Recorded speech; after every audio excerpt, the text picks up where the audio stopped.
Imagine standing trial before the most powerful religious court in Jerusalem, your life hanging by a thread. This is exactly where the Apostle Paul finds himself, facing the Sanhedrin, the supreme Jewish council of 71 elders who hold the power of life and death. But what happens next showcases one of the most brilliant legal maneuvers in biblical history. The year is around 57 A.D., and Jerusalem is a powder keg of religious and political tension. Paul, once a respected Pharisee himself, now stands accused of blasphemy and causing riots throughout the city. The Roman commander, seeking to understand the uproar surrounding Paul, has brought him before the Sanhedrin for questioning. The council chamber bristles with anticipation. Seated before Paul are two distinct groups, the Pharisees and the Sadducees. Though both are Jewish religious leaders, they're deeply divided on crucial matters of faith. The Pharisees believe in the resurrection of the dead, angels, and spirits. The Sadducees reject all these beliefs, accepting only the written law of Moses. Paul, gazing intently at the council, begins his defense with confidence. "Brothers, I have lived my life before God in all good conscience up to this day." These words barely leave his lips when the high priest Ananias commands those standing nearby to strike Paul on the mouth.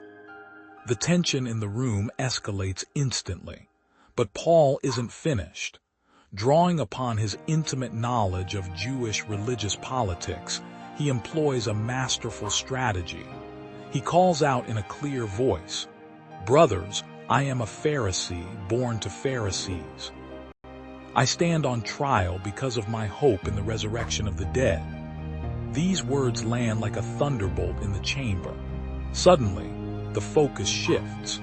The Sanhedrin erupts into chaos as Pharisees and Sadducees turn against each other.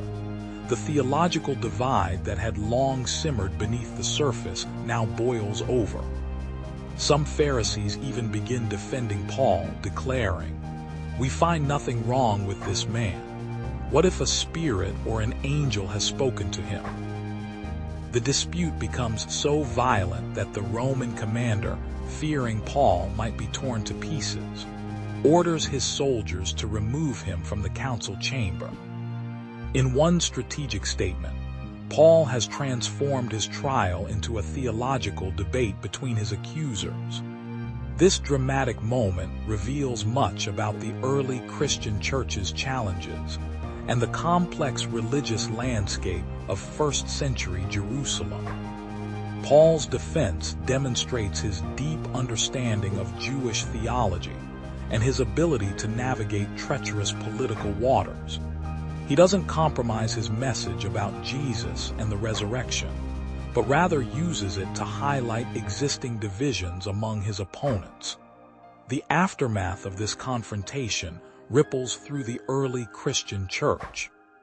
Paul's clever defense not only saves his life, but also exposes the deep theological rifts within Jewish leadership.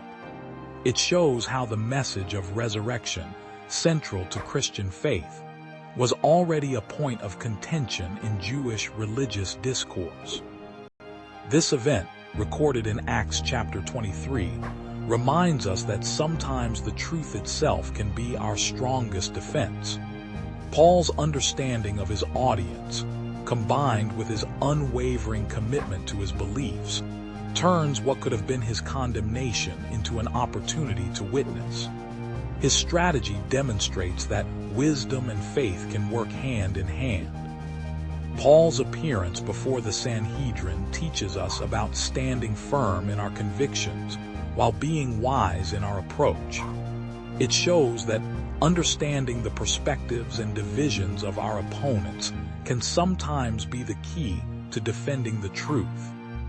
In a world that often seems hostile to faith, Paul's example continues to inspire believers to be both bold and shrewd in their witness.